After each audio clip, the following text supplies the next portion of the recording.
Ang layo na ang pupuntahan natin guys. Patungo kay Lolo Aquino. May dala na naman tayong mga bigas today. Para kay Lolo. Woo!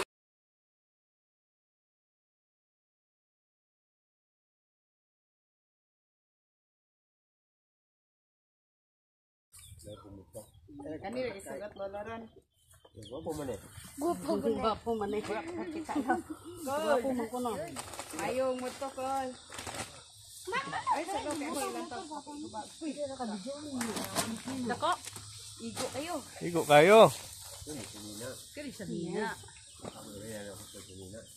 Ay, sa loob. Edison, pagere ka. Bagay. Ka baguha. Chanel ha, Chanel. Upat ni kabuo. Kani dagay bagay Lolo no? Dako ne, kani ni Jada. Sige. Chanel. Dako mo na siya. Gawas ko ko sini man. Maybe pwede na? Ha? Maybe pwede. Para di magtubig, di matabang ba? Sikat mo dia. Tabang mo na.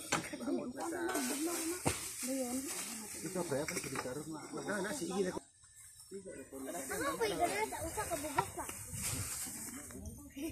Na, ora man nang bugas sa patong na.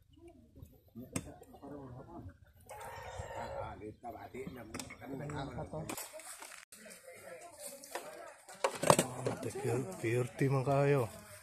Ay, dala ka man din nga tingog. Kung isa lang dili. Kisa mo. Bagay ka. Ay ora. Likuras lulo di ate at atubangan. Ho moy. Saging, o kung saging lo. Saging, o. Dila. O. Saging. Mo ko katanam. Sige, magampo sa ta. Ginong Dios, salamat sa imong kaayo. Padayon kang magapanalangin nga walay buhat sa kaaway. Mulampos ani dapita Ginoo. Pun amis kalipay ug kalinaw sa pag-alagad ug daghan pang panalangin magsingabot sa among kinabuhi labi na kay Lolo Lord Aquino. Salamat o Dios nga ikaw maayo o gamahana naghatag namo kusog pagsakas kabukiran ug nagproteksyon ka sa among mga kinabuhi. Bisan kang Lolo kung masaka siya sa lubi Ginoo, naa ka nga nagpadalag mga anghel siyang kinabuhi. Salamat Lord nga daghan pang blessing moabot kaniya ug amo nang gi-expectar diha kanimo Lord. In Jesus name. Amen. Ali na mo. Wala ako last kay. Agoy to ba man. Ali sa di. Balhin ari oh. Balhin na to iyo kino ari. Taw na ako. Di ara magkabo ka. Yang salamat ko. Sige. Daghang salamat sa nagsuportar kanako. Ug kato ko wala magsuporta, salamat gihapon. Ug salabi tong nagtanaw sa akong viewers sa akong video sa akong video. Akong gipasalamatan. Hatod to wala magtanaw. Akong pasalamatan gihapon. Salamat sa Ginoo. Salamat Ginoo. So ito po si Lolo Aquino. Sa pong ito, magbibigay si Lolo ng mga tips po na kahit isa kang bulag ay pwede palang magmilagro. You know, hindi lang sa nakikita ng kanyang mata, nagagawa niya ang maraming bagay. Kung makikita natin sa bawat video, si Lolo ay umaakyat sa napakamatatayog na niyog. At marami sa inyo nagkomento, napaka-imposible. Paano niya napuntahan ang niyog? Paano niya nasaka ang niyog? Paano kung mahulog siya? Meron ba siyang nakikita? May aninag? May color? Ano ba talaga ang totoo para sa isang lolo na mula 3 years old pa siya, wala na talaga siyang makita? Lo, kahit konti po ba may nakikita kayo, aninag or color? Wala jud. Wala, as in zero po talaga. Lo, napapansin po kasi namin na habang ikaw ay maglalakad, ang lakas niyong maglakad, lo, na parang alam na alam at kabisado mo. Ako lakwan. Pero ako masituan ra kana ako agianan, gogo na ipukuan ako pingong wato ko glayo. Dili ko pasalig na kay wa na ko kawalo akong tiil mura magmoy ako mata kay nakabalo naman ko dili ako lugar. Bisa pag dadong kog tawo. Ako di man ni ako lugar na. Dili binuangan naman ko ani mo na siya ako kuan diha pastor. Sabi po ni Lolo, ang kanyang paa ay para na rin na kanyang mata. na kung saan sumusunod siya sa daloy ng kanyang paa. Na kahit dadalhin siya ng tao, alam niya na ang lugar na ito ay hindi na talaga sa kanya. At saka hindi siya pumupunta sa mga lugar na hindi niya talaga kabisado. Sa mga lugar po na nandito sa paligid niya, kabisadong-kabisado ni Lolo. Kaya minsan kung makikita natin sa mga video, alam na ni Lolo na ang lugar na ito ay ang puno ng niyog, kaya sasaka siya sa puno ng niyog. No?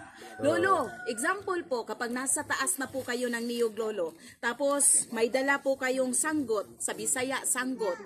Sa Tagalog, ano man yun? Ha? Ngarit? Ngarit ba yun? Parang ganun ba? Pang ganun. So, Lolo, paano mo na laman na hanggang dito? Paano kung kamay mo na pala yung na, ganyan mo? Ang kuan mo, God. Ang ako ragong hunahuna mo yung nagakuan, nagdala sa akong kuan, kagalingon kay ako nung naon kuan man nang mura sama raman ko unsa kay kuan mura ba ko sayo ra ba una nako ba sa akong pagsaka sa akong sakutan mura sayo di jud kaayo nako mura ra ba mura ra ako isama na ako siyang balay yung akong trabahoan. So kung kanina po sabi ni Lolo na ang kanyang paa ay para na niyang mata. Ngayon naman, pinapakita ni Lolo sa atin ang kanyang utak para na din niya pala itong mata. Kasi kahit di niya nakikita, nag-imagine siya sa mga bagay na para hindi siya matamaan. Ang utak natin, pwede din pala magiging mata natin. 'Di ba? Tapos, para kay Lolo, kaya hindi siya nagdadalawang isip na sasaka sa mga matatayog na puno bilang panghanap buhay niya is because ang matatayog na puno ay para na pala niyang bahay. Kaya komportable siya. Hindi siya natatakot, hindi siya nangangamba. Lo, hindi ka ba natatakot, Lo? Wala. Na baka mahulog ka? Wala jud. Di ko abot sa ako, sa kana ko, dili ko kumahadlok. Wala talagang Wa- takot. ko kahadlok. Pero Lo, nakaramdam ka lang ng pagod. Karon ibate ko kapoy to sa ako pwede ron na 80 niya.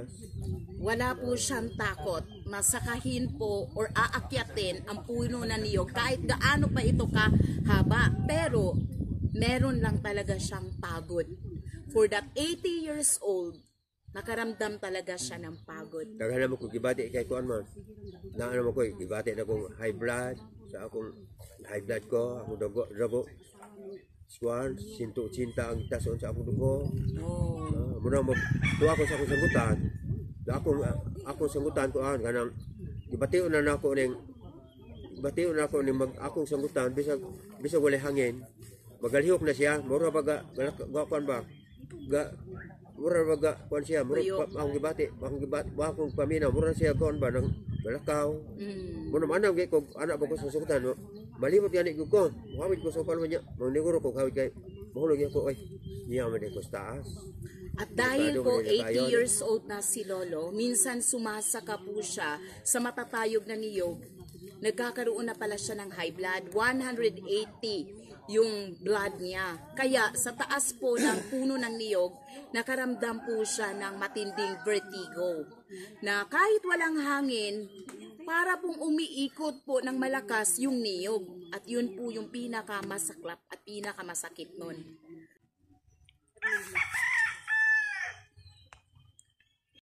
Salamat ako sa naghatag na ako mga pinansyal